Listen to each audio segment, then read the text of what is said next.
This is my 7th talk in the video lecture series titled Fundamentals of Physics. I am focusing on kinematics in one dimension and it is part 6 in that series.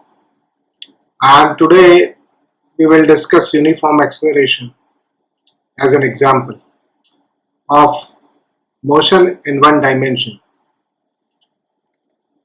So far in 6 lectures we have discussed and understood the concept of Newtonian particle, how to describe motion of a particle in one dimensional by using two-dimensional xt Cartesian space and treating position as a function of time. We have also defined a set of kinematic quantities including instantaneous velocity, acceleration, jerk, snap, crackle and pop in terms of derivative of position with respect to time and higher derivatives. So we know that given position as a function of time, we can obtain these kinematic quantities by differentiating with respect to times. In the last talk, a numerical problem was posed before you for solving. The problem is that consider a particle whose position at any instant t is given by this function. X is function of time as a plus bt plus ct square plus dt cube. X is expressed in terms of 4 terms a, bt, ct square and dt cube. Each term, because as you know that all quantities in a sum must have same dimension in a relationship of physics or physical relationship.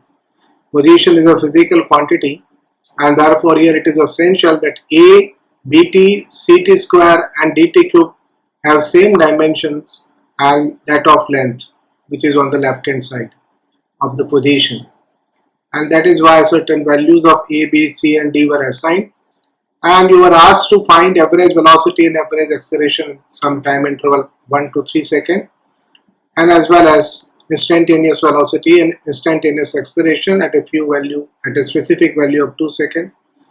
And I also asked you to plot the xt curve and obtain expression for higher derivatives too. So we will begin today's presentation with this particular example, and in fact I will consider first special cases of this example, not the exact assignment which we have for a, b and c and d given here. So let me begin with a very special case when b, c and d are 0. So the same expression x is function of t, a plus bt square plus ct square plus dt cube will be reduced to xt equal to a because b, c and d are 0 and a is assigned value 0.020 meter and that is constant. So this kind of form would describe that the particle is at rest.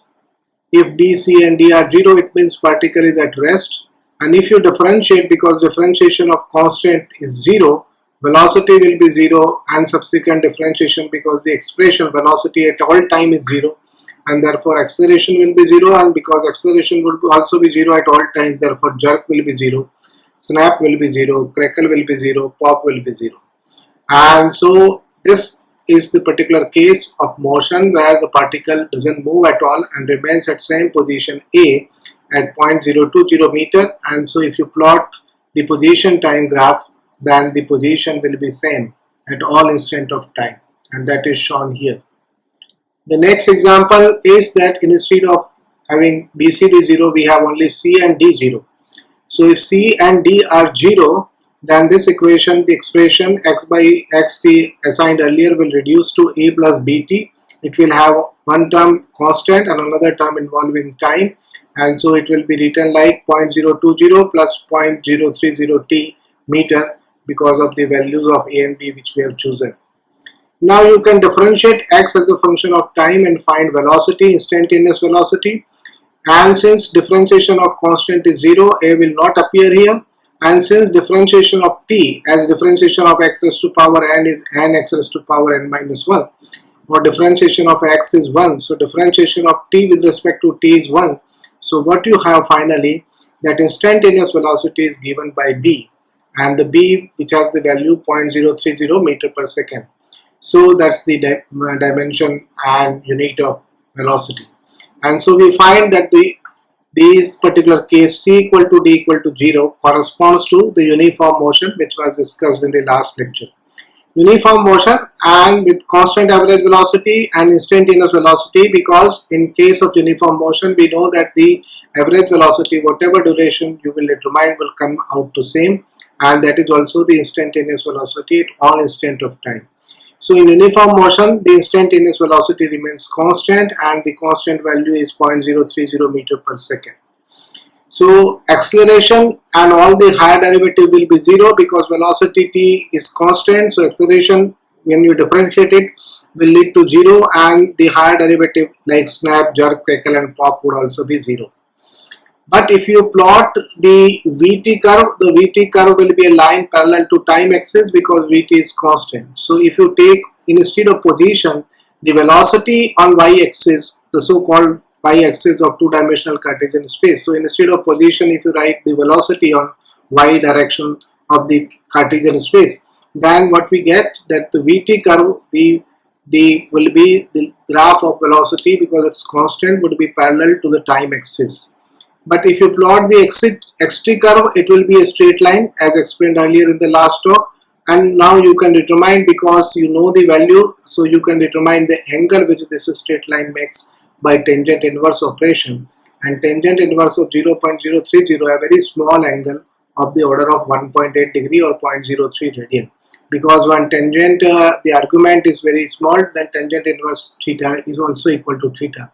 Or tan theta is nearly theta when the argument theta is very small in radian. And so that is what we are observing here. And we find that there will be a line if you draw the xt curve, and since the angle is very small, 1.8 degree, sorry, so 1.8 degree, so even I would not be able to show it clearly if I present a graph here because very small angle is involved. But this is a case of uniform motion. Now suppose we make only d0, and so a and b and c are non-zero, and we choose the same value of a and b and c which were assigned earlier in the general problem. So now you have x equals to a plus bt plus ct square, which will read plus 0.02 plus 0.03 t minus 0.2 t square. And differentiate, then the differentiation of a is 0, differentiation of t is 1, and differentiation of t square is 2t. So the differentiation of vt is b plus 2ct. And so now the instantaneous velocity is function of time, and it would change with time, and its expression is minus 0.03 minus 0.4t. And now the acceleration at is equal to, because the differentiation of b would become 0 being constant, but that of t is 1, so the at, the acceleration instantaneous, will become 2c, and that amounts to a value minus 0.4 meter per second square. That's the special case in which we are interested today, and that is called the constant acceleration or uniform acceleration. So in this case we find that when we choose d equal to 0, this particular assignment of position vector reduces to a case of uniform acceleration. When d and c are 0, uniform motion. When b, c, d are 0, then all the three are 0, b, c and d, then it becomes the state of rest. And even if you make a 0, then it will become the state of rest at the origin of the position, but it would remain same. So you find that acceleration here is constant, so the subsequent derivative jerk, snap, crackle and pop will also have 0 value.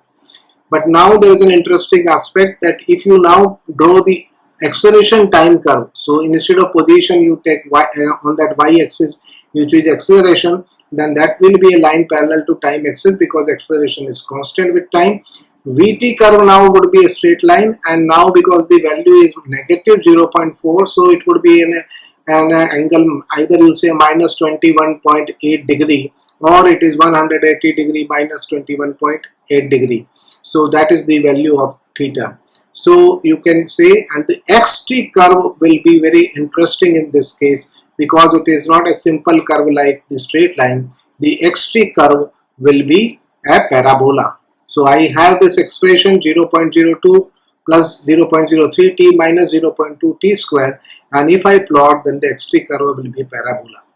Parabola mathematics, I don't know whether you have learned it or not, but it is very important mathematics, and one must know about conic section for understanding the physics. And in most of the school curriculum or courses, such examples are avoided so that when the detailed analysis of parabola is avoided as a mathematical problem. So we should consider it here, and we will find that you can, if you understand the mathematics of the parabola, then you know that this expression x of t equals to a plus bt plus ct square equals to 0.02 t plus 0.03 t minus 0.2 t square here. This is a specific case which I am now describing. So you can write this expression also in this vertex form. This is called the vertex form, where you have this thing as a square. The time is appearing here as a square, some constant plus minus some square, and coefficients may be there. So this form is called vertex form. This vertex form is very interesting, and it would help you in identifying the coordinates of vertex, because t minus 3 raised to power 40 appears. The x coordinate of the vertex will be 3 by 40, and the y coordinate of the vertex will be this one. And since if you transfer it, so on this side, so here it is called time coordinate. So time coordinate is 3 by 40, and the y coordinate, which means x coordinate here, so x coordinate will be 169,8000. So if you can write this equation, now how to transform this particular equation into this form, that is a mathematical art, and I hope that you know it and you will perfect it. So I have to express it in terms of like this. Suppose x, and here x a term with involving some t minus or t plus a, and involving the square of that. And once I arrive at that formula, I can easily pick the coordinate of vertex. There is an alternative view of writing it in intercept form, and in intercept form the expression is given here, and that let you know where the intercept will be there. So what you know, what is the vertex? Vertex is this peak point which you are having is the vertex. The peak of the parabola is the vertex. It is having an intercept at y-axis, and it was also having intercept at x-axis, which means here time axis and position axis. The intercept at position axis, because from this expression it is clear, is at x-intercept is at 0.02, which is the constant value here of x. So the x-intercept is at 0.02, and the y-intercept, also time intercept, sorry, not y, time intercept is minus 0.254, minus 0.25, and at minus 0 as plus 0.4. There are 2 points on the time axis, you know, where this curve cuts, and there is only 1 point on the position axis where this curve cuts, and these point coordinates are given here. So these are interesting things which you can learn about a parabola. Then there is called an axis of symmetry, about which this line is symmetric, and this is the axis of symmetry, a particular value of time, and it's not t equal to 0, but it is some value, and which is called axis of symmetry here. Sorry, I have by mistake I have written t. This should be the value of x. So axis of symmetry, it x, so replace t by x. That's a mistake by me. And you can then find the length of the latus rectum also. So latus rectum is in this case, and the directrix also. So if you know how to handle the parabola, and different parabola you can compare with each other only by knowing these mathematical characteristics.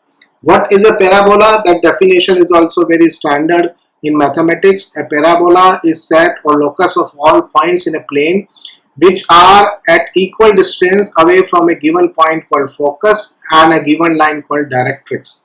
Directrix here is not shown in the picture because directrix is at 1.27 meters, x equals to, so it will be above, and the focus is also, since 3 by 40 minus 9831 at 0.00, so this coordinate, the x coordinate is more than -1, so it would also not shown here because I have shown only a section, so the focus is not shown, and the point of latus rectum is shown, and length at the latus rectum is also shown here in this case. And so that you should emphasize that latus rectum is at a particular value, and at this particular value the width in time would be equal to the 5. That's called length at the latus rectum. So these are the parameters, and nowadays, since if you are using computers, then you also have programs by using which you can ascertain these parameters for a given curve. So I have also used such a program. So remember, it's very useful in understanding the parabola. And the parabola here is discussed that the x-t curve in case of uniform acceleration would be a parabola, and the curve of parabola is very typical curve and it has eccentricity equal to 1. It is taught in mathematics in conic section, and I hope you have learned about it in your mathematics curriculum. Now the general case, because that was a problem given to you that I am not putting d also equal to 0 and assigning a value to d also. So then you have this relationship x equals to a plus bt plus ct square plus dt cube.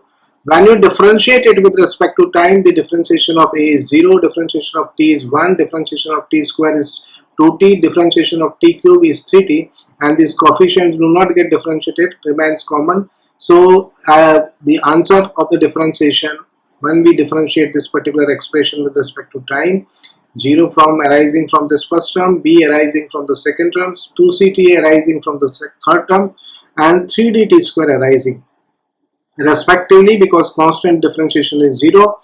The t's differentiation with respect to t is 1, t square differentiation with respect to t is 2t, and t cube's differentiation with respect to t is 3t square. So these expression you would be finding very easy to remember also. When you apply, then you make use of it, then it is very easy to remember and recollect. So recollecting those relationships, we could write the velocity as a function of time. And now we again differentiate the velocity in the same manner. Since differentiation of t is 1, differentiation of t square is 2t, that of b is 0, so constant. So a will be given by 2c plus 6 dt. So this is the expression for acceleration. But now we find that this is a case, the case which example which was given earlier to you in the last lecture as the last but one slide, and that example does not correspond to uniform acceleration. So far rest, uniform motion, uniform acceleration, it does not correspond to uniform acceleration. It's a non-uniform acceleration because acceleration is changing with time, and here the function is. But if you differentiate this acceleration, then with time, again with respect to time, then you get the jerk, and you find that the jerk in this case is 6d, and which is constant. So jerk is constant, and since jerk is constant, therefore the subsequent derivatives, higher derivatives like snake, crackle and pop, each will have 0 value. So either I can say that this numerical problem which was given to you was corresponding to a problem called of jerk equal to constant. How to solve the problem of jerk equal to constant?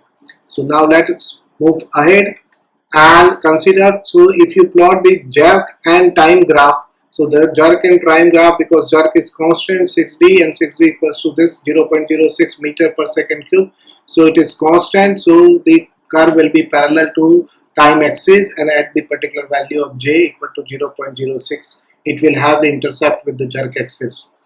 But if you plot the at, then at and time, then the acceleration and time, then the acceleration of time would be a straight line, and the straight line with a slope which is given by 6d and with an intercept at 2c. So here you find that from the basis of the slope you can calculate that it would make a very small angle, again 3.43 degree. Such small angles I am not showing on the pictures or in form of graph because the angles are very small, and I don't want to now change the values of parameters to make the angle large. So that's why. So theta equals to 3.43 degree, a very small angle, 3.43 degree, or in radian 0.06, because still theta is small, so tangent theta is nearly theta. And remember, now comes to the velocity. So velocity is b plus 2ct plus 3dt square, and it is again a parabola. So earlier we had position time as parabola, now we have velocity as a parabola, and the parabola is shown here. It's a very different kind of parabola than the previous example, and it is because if you write the vertices form, you find what will be the vertex. If you can convert it into vertex form, you can find the intercept also. You find that here again there are one intercept with the y-axis, or which is called here the velocity axis, and the two intercept at the particular the axis which we call the time axis. So these intercepts can be obtained by intercept form, and you can also write the vertex and other properties of the parabola like latus rectum, and where the focus is located, and the axis of symmetry, and so on. So this analysis one you can do, and you can understand it in terms of parabola. And the parabolic variations are different than the straight line variations, because the mathematical expression involves the power 2 and it makes the typical behavior. Otherwise, if this term vanishes, then you know that it becomes a straight line. But parabola is an interesting mathematical shape, and therefore of the curve, and you must go through the mathematics of it, because we are finding it useful here. In the constant jerk problem, the velocity time curve is a parabola. So you can remember, in uniform acceleration, position time curve is a parabola. Even a straight line is a special case of parabola, remember. But that we will come later. And here we can understand that in uniform acceleration, position time curve is a parabola. In constant jerk problems also, the velocity time curve is a parabola. But here the term for x is very complicated, because it involves the cube power also. So you have x equals to a plus bt plus ct square plus dt cube. So I have given the values also, a, b, c, d I have substituted, and the plot here I have plotted. It may look like parabola, but it is not a parabola, because it is involving the cube power. So remember, it is not a parabola. You will not be able to convert it into that desired form of what I have said, that from which you can find the vertex or intercept. But this will also have intercept definitely, and this is a typical shape given for the particular values of x and t. So this problem we find that this curve is also a very smooth curve, because this is differentiable. We have checked that we can differentiate it and find velocity, we can differentiate it and find velocity and find acceleration, and we can differentiate acceleration and find jerk. But jerk becomes constant, so the subsequent differentiation would lead to the value 0. That is what we have understood from this particular problem. And so you can also find that if you want, then you can plot the values at different instant of time you can get from here. So you have the expression x, v and a and j for this with the values of a, b, c and d. In this expression, by substituting t equal to 0, you will get the value of jerk, acceleration, velocity and position as given here. And similarly, I have shown the values corresponding to t equal to 1, t equal to 2, t equal to 3, t equal to 4. If you want, you may also find the values at intermediate 0.2, 0.5, 0.6 or 0.1, 0.2 and all values, as many values as you want. But these values will help you in plotting the curve, and that's why these values are interesting. And so once you have these values, because I have chosen here only the values which are differing by 1, 0, 1, 2, 3, 4 in that series order. So by using this value, I can determine the average velocity which was asked in that particular question. Because now I know the position at time t equal to 0, time t equal to 1, time t equal to 2, time t equal to 3, time t equal to 4, all the 5 positions I have here. And I am interested because in that question I have asked, and you can ask for any time interval, but the question which I posed earlier was specific to the time interval 1 to 3. So the entry in the row 1 and entry in the row 3 will be important. So what is the displacement? The final position is minus 1.42, the initial position is minus 0.14. So when you subtract from the final position the initial position, you will get the displacement of minus 1.28 meter. Both xf and xi are negative in this case, remember, and the xf is less than xi because, and that's why is being reflected here, that displacement is in negative x direction, and since displacement is in the negative x direction, you can find the average velocity. That would also be negative, minus sign is showing here, and since this is a displacement in 2 seconds and divided by 2, so the value you get is the value of average velocity. You can also find the change in velocity, because velocity at t equal to 3 seconds is 0.9 and that at t equal to 1 second is 0.34. So you get that the change in the velocity is also decreasing, because minus 0.34 is greater than minus 0.9, and so velocity is decreasing and you get a decrease by 0.56. So minus 0.56 is the change in velocity. So the average acceleration during this period 1 to 3 seconds would be minus 0.2 at meter per second. But if you find, say, average velocity during the duration from 0 to 4, then from 0 to 4 you can very easily see that it is minus 2.42 and this is plus 0.04, so it will be 2.44. The displacement will be minus 2.44 divided by 4, but the minus 2.44 divided by 4 will not be exactly equal to the average velocity for the duration 1 to 3, and so because the velocity is changing, instantaneous velocity is function of time in this case, we don't expect it to be. So whatever we have learned in the last lecture and in this lecture, last lecture at least, you can do and make an understanding clear quantitative with this particular example which I have chosen, and you can change the variation values of A, B, C and D and understand how the things are changing. The qualitative nature will not change, which means even if you assign any values to A, B, C and D, in case of uniform acceleration, the xt curve would be a parabola. The characteristics of the parabola, the parameters of the parabola would be different. But if you change A, B, C, D, again the whatever be the conclusion we have made so far for different cases, like for this cases, the velocity time curve, because it corresponds to jerk equals to constant, will be a parabola, and there will be a typical shape for position time curve, which I can't say is a parabola. Now to a layman it may looks like a parabola, remember. So now we have a very simple algorithm for solving that problem as well as for solving any problem which you find given in our kinematics books.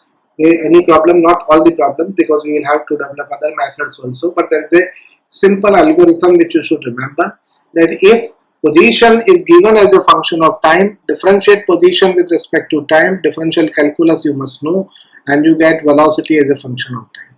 Differentiate velocity, there should be a bracket sign here, velocity is a function of time, and you will get with respect to time and you will get acceleration. Differentiate accelerate, you will get jerk. Differentiate jerk, you will get snap. Differentiate snap, you will get crackle. Differentiate crackle, you will get plop. In this order you can find higher order derivatives also. So given x and t I can know all, and if x and t are known, then I have said that if you know the xt as a function, and which means you know the position at one instant of time, then you have entire knowledge about the motion. What will be the velocity at different instant, what will be the acceleration at different instant, what will be the jerk, snap and other things involved at every instant. That is why we pay emphasis on knowing x as a function of time, because then it's a very simple mathematics, because if you understand x as a function of time, you can calculate or derive the expressions for velocity, acceleration, jerk, snap, crackle, pop, all these things involved in our kinematics description. So if you want to find the value at a particular instant of time, what is the velocity at t equal to 2 or at t equal to 0.2 or t equal to 0.002, whatever be the value you choose, you can find from this expression just by replacing t by that particular numerical value and doing arithmetic calculation. So for calculating average quantities, you will need to determine these values at particular instant, especially those two instants which we have called initial time and final time. So if you know the initial time and final time values, which you can do calculate by using substitution, by using this expression, so you can find the average quantities, any average velocity, average acceleration, and on same manner we can define average jerk and average snap, average crackle, average pop. All other quantities can also be higher order derivatives can be defined in this manner. So now you understand how I have defined and how we define quantities in kinematics, but all those quantities which have been defined so far can be computed by following this algorithm, and so you should remember it. And given a curve, there is another way. If you know already the xt curve, then you know that by determining the slope of the tangent to the curve at any point, you can find the velocity. And then you can plot the velocity time curve, and by determining the slope of the tangent at any point, you can find acceleration. And then you can plot the acceleration time curve. So earlier I have used only two-dimensional Cartesian space to describe position versus time. But you can use that two-dimensional Cartesian space for describing velocity versus time, acceleration versus time, jerk versus time, snap versus time, crackle versus time, pop versus time. So a great prospect once you learn the 2D Euclidean geometry. And there is a concept of tangent, that if there is a curve, not necessarily a straight line shape, if there is any curve shape which is smooth curve, then at any point there you can draw a line which is just in the neighborhood touching only at that particular point to the curve, and that line is called tangent line.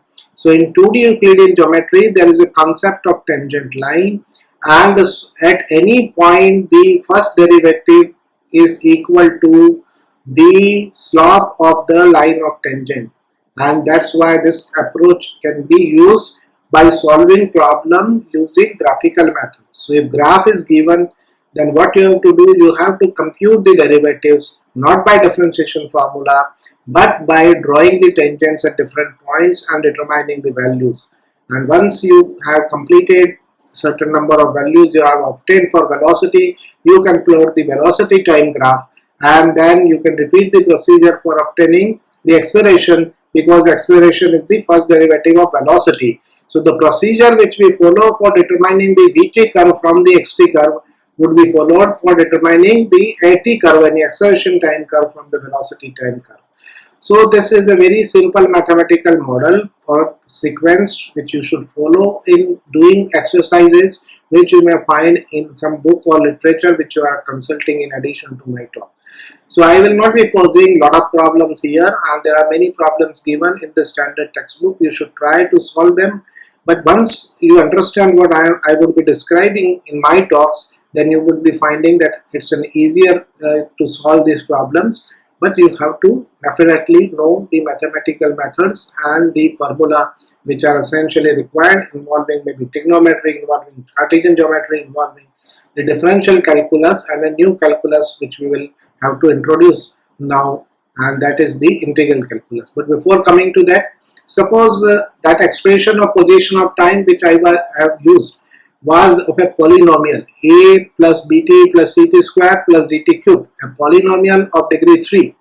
But instead of, suppose x is given by an exponential function like which I have chosen here, that suppose x of t is b in times exponential of ct plus d, where b, c and d are constant.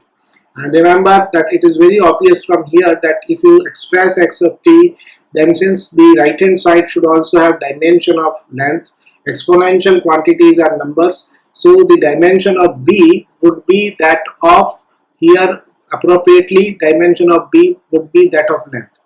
So suppose you do this, and the dimension, because this argument ct plus d similarly should become a number, so C should have a time inverse dimension and D should be number only. So this should be there, that D should have dimension of length, C should have 1 upon time dimension, and D should have number only, which is generally a radian number. So in that manner we can understand this exponential function.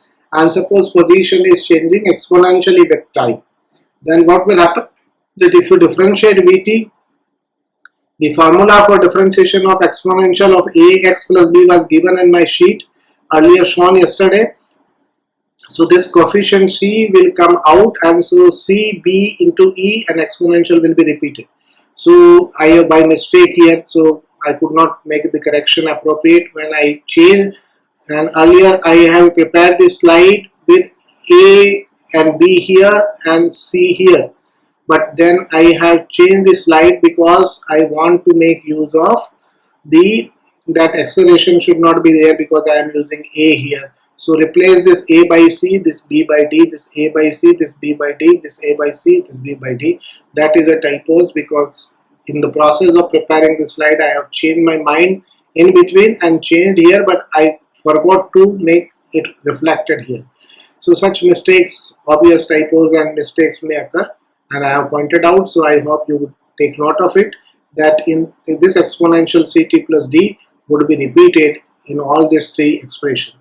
And that's why I could write that what is the velocity? Velocity is c times that number which I am having here, having dimension of 1 upon time, the position. The acceleration is c square times the position. The jerk is c cube times the position.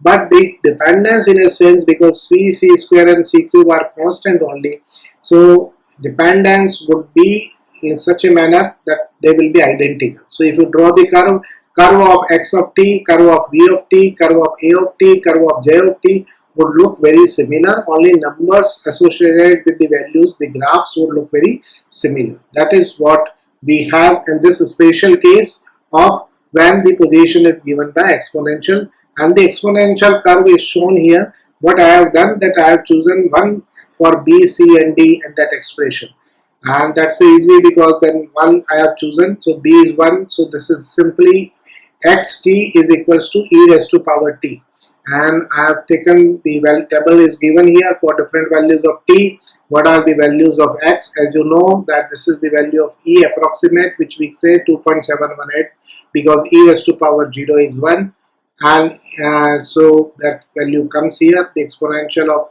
anything when you raise to power 0, so e raised to power 0, sorry, I could commit the mistake. So since there is a d, so e raised to power 0 is 1, but since there is a d also 1, so this exponential e is coming here. So 2.7183 you have, and when you put here 1, so you will have that c equals to 1, and c is 1, so this is 1 plus 1 2, so square would appear here, and in same manner all the quantities have been calculated. But what we find that the numbers are increasing rapidly in a sense, and that is called exponential increase. The way the numbers are increasing, so from 1 to 2, 7 to 20, 3 times almost you can say, but from 2 to 3 it has again more than so that times, so almost of the same, so it is increasing at that time. And later also we will use such exponential function, and exponential functions are also very useful.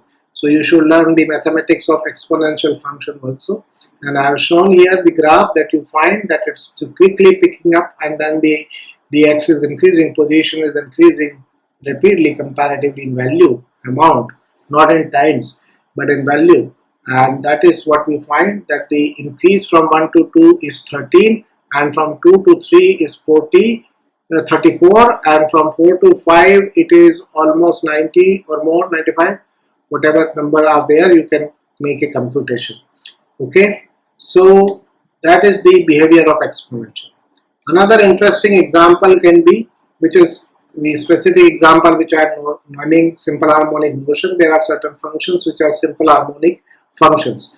So if I choose x of t to be b sine omega t plus phi, and that's a specific choice which I make, that suppose the position is varying like this, b sine omega t plus phi, then you can determine the velocity, acceleration and jerk and all other quantities by using the formula. And since in the formula of differentiation earlier I have given the expression for the sine, cosine, tangent, cotangent, secant and all such trigonometric functions.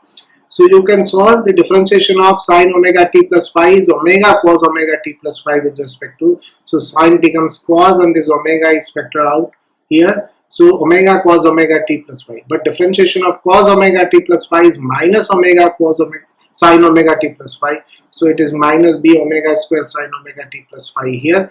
And so we find interesting relationship. Acceleration can be expressed in terms of position as minus omega square times position.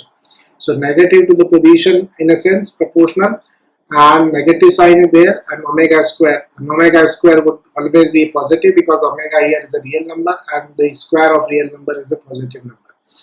And so you can also find, so jt, there is another omega square vt, it can also be expressed in this manner, and omega cube appear here, omega square here, omega here. But they are either sine function or cosine function, and you can plot the curve of sine and cosine function. Here I have shown the curve of sine x and cos x, which means I take phi 0 and omega 1. So if I take phi 0 and omega 1, and instead of t, since I am using picture from somewhere, some source, so sine x and cos x are shown here. And you find that these are periodic functions, they repeat the values, and their values are limited in a range from -1 to +1. And that is why whenever this simple harmonic motion will occur, the position will be confined between -b to +b. So it is an oscillating motion, and we will consider the simple harmonic motion in detail also later on. But this is an interesting thing which we are showing, that the motion is confined and the particle remains confined in this case in the time position range -b to +b for this particular example. And velocity also remains similarly from some maximum value to one minimum value plus minus b omega. Acceleration also, this is omega square, so I am writing it in this manner as we use in computers, and omega cube, and so plus minus omega. So that is also convenient way of writing it. And so numerical problem of simple harmonic motion. So we have said polynomial acts as a given other. In terms of polynomial we have understood, in terms of exponential, and in terms of sine function trigonometric. You can repeat it for cosine function. If you want, the behavior would be different, but you can repeat it for tan and other trigonometric functions also, and do apprise yourself about what kind of motion will take place. But the sine and cosine motions, which are called simple harmonic motions, sine and cosine functions are called harmonic functions. These are periodic functions. They have an associated period with them and repeat. In case of angle, the period is that sine theta repeats itself after every 2 pi angle, and so one revolution corresponds to 2 pi complete angle 360 degree or 2 pi, and so that aspect is reflected, and it is being reflected here in this particular motion, simple harmonic motion. And later we will use this concept of simple harmonic motion to understand simple pendulum, spring mass pendulum, and varieties of pendulums which we have which perform simple harmonic motions.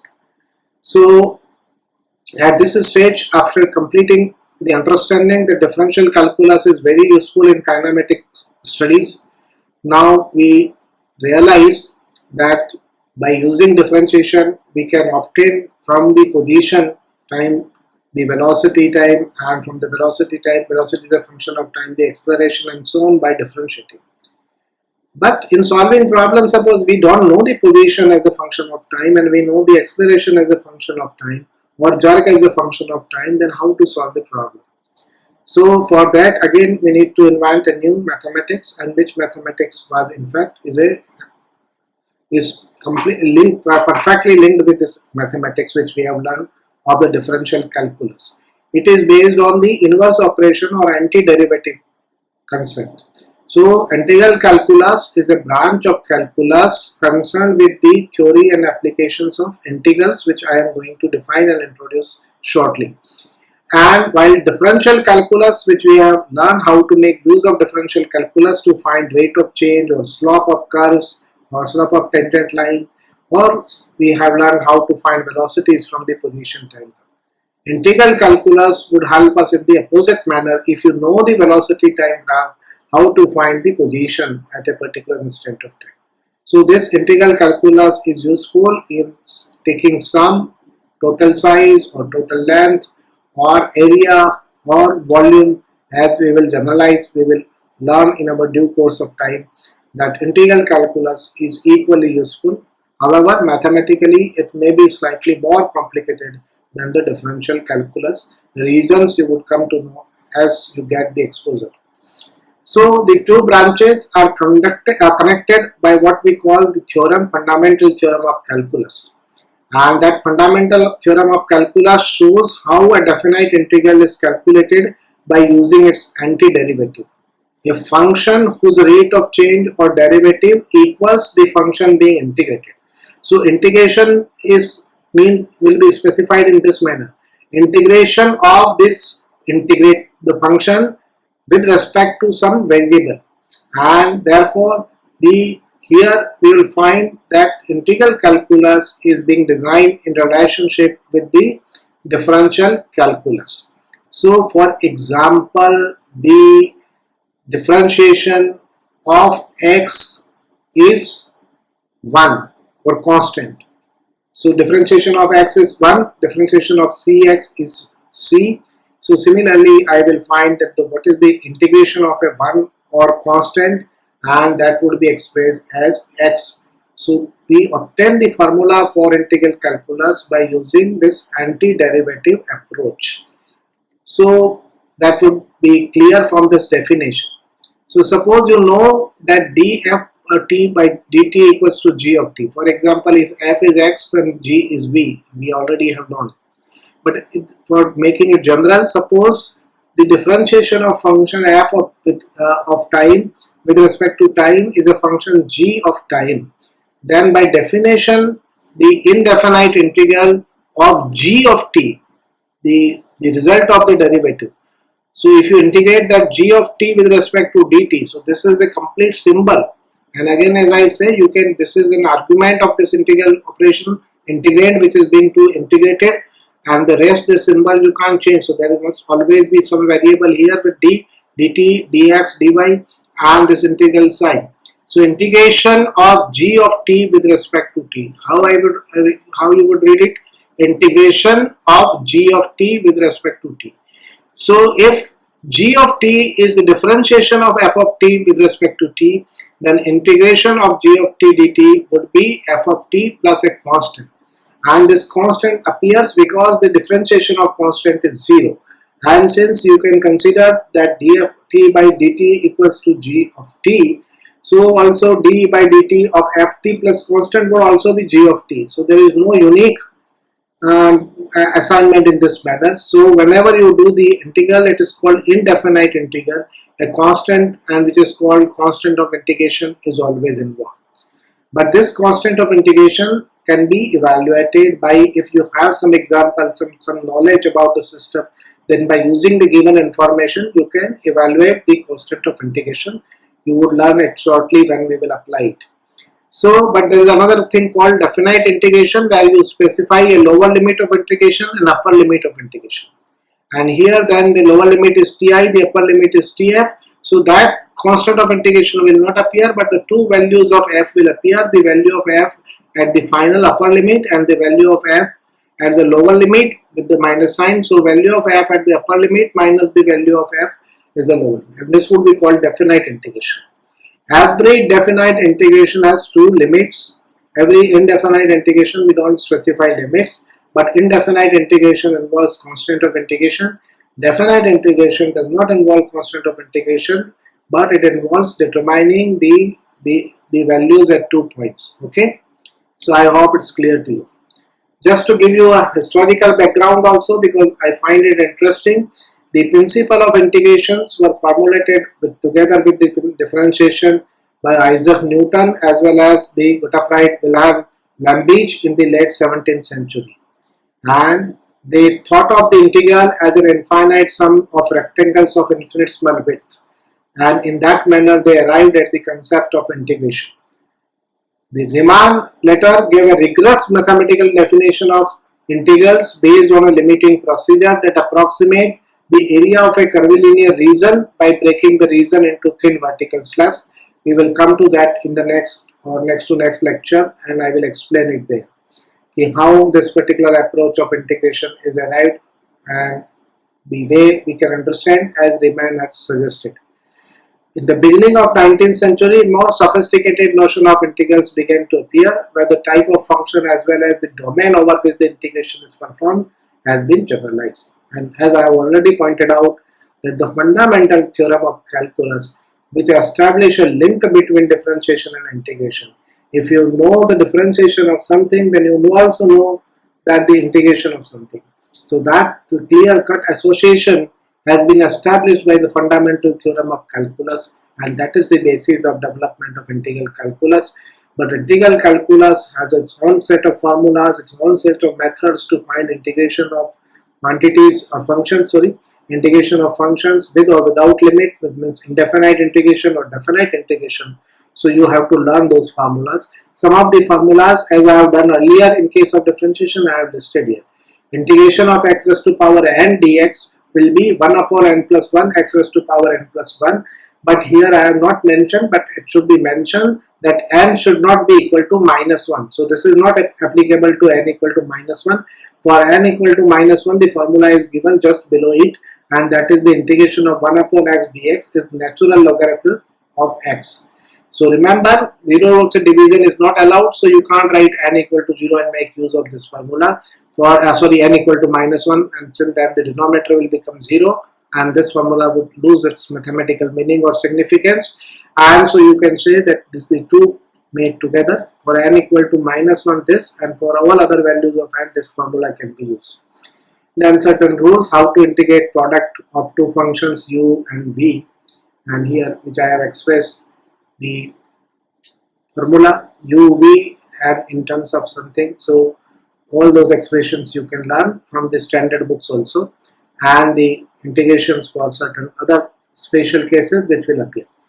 But what we can make use of table of integrals in physics, and as you make use of table of integrals in solving problems, you will remember certain expressions. I would also mention the particular formula which has been used. Each and every time I will make use of it. So after due familiarity with the integral calculus, we will be able to understand the physics in a better manner. Because if acceleration is given as a function of time, then since it's a acceleration is given as a function of time, by integrating it we can find the velocity, because by differentiating velocity we can find acceleration. So the opposite will take place. So the algorithm would be in reverse direction. Given acceleration, by integration you can find the velocity, but since there is always a constant of integration involved, so you would be able to know the velocity only when you know the velocity at some instant of time. And generally that instant of time which is given, the information is given, is called initial instant of time, or initial velocity is given, and initial generally is chosen as t equal to 0. It's not binding, but I am specifying it here. And once you acquire the knowledge of velocity as a function of time, what you can do, you can repeat this process of integration. So just as we were repeating the process of differentiation from position to velocity to acceleration to jump and so on, here we can reverse it. So once you know velocity as a function of time, you can integrate velocity as a function of time and get position. And thus a problem can be solved in both the direction, by moving from position to velocity to acceleration, or in the opposite direction from acceleration to the velocity to the position. And thus a problem is specified in terms of given acceleration as a function of time, and with some value of initial velocity, some value of initial position, because acceleration involves, integration involves the constant of integration. This information would be essential for having complete knowledge after integration, because otherwise it would be indefinite integration involved, and unless you can determine from the given information the constant of integration, it would not be complete. So let us choose such an example. So I am using an arbitrary example, and this arbitrary example where acceleration is given as bt square minus ct cube, and now the value of b and c are also given, and it is also given that initially the particle is at rest at t equal to 0. So rest means velocity is 0, and at origin it is located, it is given, so x equals to 0. So at t equals to 0 velocity is 0 and it is located at origin, so x is also 0. Now integration is of bt square minus ct cube would give you b, the integration of t square gives you t cube by 3, by that formula of integration x raised to power n plus 1 upon n plus 1. So since power here is 2, n is 2, so it becomes 3. So integration of t square is t cube by 3, integration of t cube is t4 by 4, the constant and coefficient remain as such, so you have this expression. But c1 is a constant which is not known to you and called constant of integration. But since now we know that when we put t equal to 0, this should also become 0 because particle is initially at rest. So this should become 0 at t equal to 0. So this term will become 0 at t equal to 0. This term will become 0 at t equal to 0. But this c1 will not become. So c1 must be 0. Otherwise we will not have a non-zero value. We will have non-zero value at t equal to 0. The value at t equal to 0 is c1, and if I say that initially it was at rest, the c1 must be 0. So in this way we can determine the indefinite integration we can use, and we can determine the constant of integration by given information. Then again I can repeat and integrate v and find position. So when I integrate t cube, then again I have t4 by 4, so this becomes b t4 by 12. And when I integrate t4, then integration of t4 is t5 by 5, and so this becomes t5 by 20. And another integration I have constant of integration c2, but that I can again determine that at t equal to 0 these two things will become 0, and t equal to 0 x is equal to c2. But since it is given that the particle at t equal to 0 is at position of origin, so x is 0, so c2 must also be 0. This was a very specifically chosen case. So fortunately the two integration constant becomes 0, and we have an expression for x and which now you can plot the curve of xt, curve of vt, and do the entire things. So from acceleration also we can move in the inverse direction by following the process of integral calculus and methods of integral calculus. Employing them, we can work out the problems in kinematics. So we will be interested in working out the problem for the standard case, which was a chosen topic for today, and that is called uniform acceleration. In uniform acceleration, dvt by dt equals to acceleration, and acceleration is constant, and that is called constant acceleration is called uniform acceleration. So dv by dt equals to a, and here a is constant, so a will not be differentiated because a is constant. A will not be integrated because a is constant. So constant, it will be integrated in the manner and constant is integrated. So you integrate it, then you find that vt equals to a constant ka integration t plus another constant of integration would appear.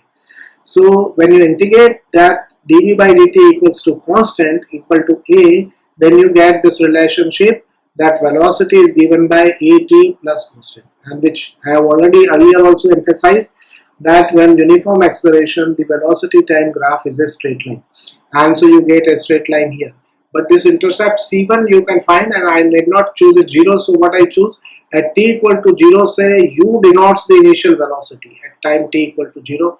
So then this expression becomes c1 equals to u, and this expression becomes vt equals to u plus at. So v as a function of time is u plus at, and which clearly says that the slope will be equal to this constant value of integration, and intercept is the initial velocity, and vt curve is a straight line. Again integrate it, and since u there is a constant, so ut, and t, the integration of t is t square by 2 and a constant of integration. So on integration you get ut plus half at square plus c2. But this c2 can be evaluated by using the information. Suppose at t equals to 0, the x is x0. So initially it is at x0 position, and then you have xt equals to x0 plus ut plus half at square. These equations which we have obtained in case of uniform acceleration are very useful equations. And what I have done, I have replaced it in terms of displacement from interval 0 to t in this next slide. So by using this expression, what I have done, that I have written this displacement from time t equal to 0 to time t is s of t is given by x of t minus x0, which is equals to ut plus half at square. But then you can do certain mathematical manipulations, and you can get substitute u here from this expression and simplify, then you get this particular relationship that st as a function of t, the displacement as a function of time, is given by vt, the velocity at instant time t minus r dt square. So this is the u initial velocity, and in terms of initial velocity, time and acceleration, this is in terms of final velocity, time and acceleration. And you can add and subtract out this particular factor half at square, and you find that you can also write this in this form. So another form you can obtain by eliminating t and between v, this expression. So if you substitute from one expression the value, and you can get the relationship between v, u, a and s. So what we are finding, we are having 5 important equations which we call Newton's equation of motion for uniform acceleration, and the equations are very important and interesting. Number 1, number 2, number 3, number 4 and number 5, which I have listed. In all these 5 equations, what we find that 3 variables appear on right hand side and 1 on left hand side, and 1 variable is missing. So there is a simple technique of solving numerical problems of uniform acceleration, because if 3 quantities are given and 1 is asked and 1 quantity is missing, then choose which equation, the equation on the basis of missing quantity. So suppose v is asked and u, a and t are given, so I will choose, because s is missing, so I will choose this quantity. So out of s, v, u, a and t, I have a very simple algorithm that 5 equations are written here. The general numerical questions generally have the 3 quantities given, 1 quantity asked and 1 quantity missing, and based on this, each of the 5 equations are also having 1 quantity missing. The first equation is having s missing, the second equation is having v missing, this equation is having u missing, this equation is having A missing and this equation is having T missing. So based on the quantity which is neither asked nor given, you can find the unasked quantity asked by using a suitable equation, and we will do that in the next lecture. So with this I come to the end of this project lecture, and I pause because we have already understood the uniform acceleration, the question for today, and integral calculus. So question for today is that an object is released from height h. We have talked about it often in our previous lectures as an example. So that example we will consider. An object is released from height h, from certain height h it is released above ground and free fall occurs. Assuming, that may not be true in real cases, but assuming that acceleration is constant throughout the duration of fall of motion till it hit the ground and is given by, say, small g acting vertically downward. Find the time of flight, the velocity of the object just before it hits the ground. So in the next talk we discuss applications of these Newton's equations of motion for uniform acceleration, which have been derived in today's lectures, and we will continue with our discussion of kinematics in one dimension, and we'll try to acquaint ourselves with application of integral calculus in kinematics. That is the focus of the next talk. I hope you are liking my video lectures. Please click the like button. You can subscribe my YouTube channel. You can get notification by clicking the bell icon. And thank you for being with me in this series.